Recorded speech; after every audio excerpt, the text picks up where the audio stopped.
Hello and welcome once again to Red Gaming Tech. My name is Amata. Today is the 2nd of October and I'm here as always to give you a daily dose of the latest gaming news. This time I have some news for you concerning the rather long-awaited Warcraft film, as it has finally been given a release date, and this was via the Warcraft's official Twitter account.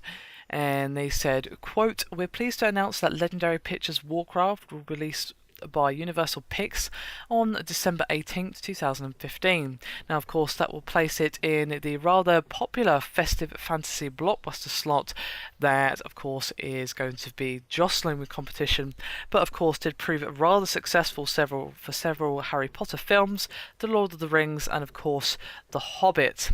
Now, this has a bit of a long and winding tale since it began development back in 2006, where, of course, it originally was supposed to be helmed by director Sam Raimi, who came on board in 2009, but he left the project back in 2012, claiming that Blizzard's mismanagement had left him, and of course the screenwriter Robert Rodat working on a script that the publisher hadn't approved. Now, not really going to touch on that, but of course we now have Duncan Jones, and he was director of Moon and Source Code, and he is apparently a keen gamer, and he did actually say back in 2010, before he actually came on board as director, that he was hugely jealous of Raimi for the job, and it says, quote, "It's not worrying about how the game plays. It's about creating the world of the game and investing the audience in that world."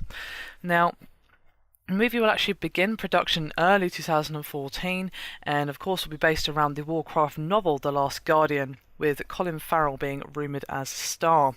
Now, a teaser for the film was released back at San Diego Comic-Con, and of course I will post a link to that in the description if you wish to check it out.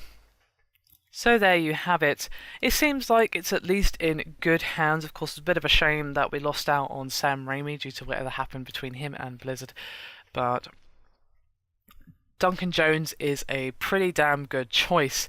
Of course, Moon and Source Code, both very good films, and of course, if he is indeed a gamer like he's claiming, then I say that it's in very safe hands, and he seems to understand that it's not about how the game plays, it's creating the world of the game and investing you in that world. And of course, the world of Azeroth is a massive one.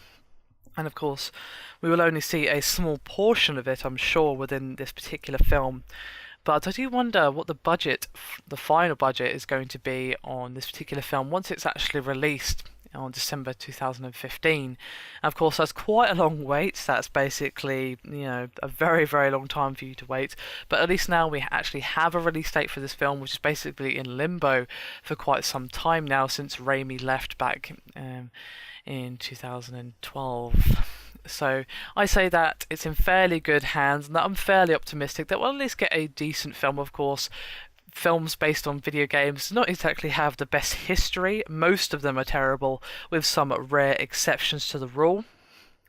And of course, it does leave you some trepidation, especially if you have a lot invested in the series/game that they're working on. But I'd say that we're in with a fairly good shot to actually get a pretty damn good blockbuster film out of this particular project. Anyway, that is me done for this video. I hope you've enjoyed it. Thank you very much for watching, and I'll see you next time.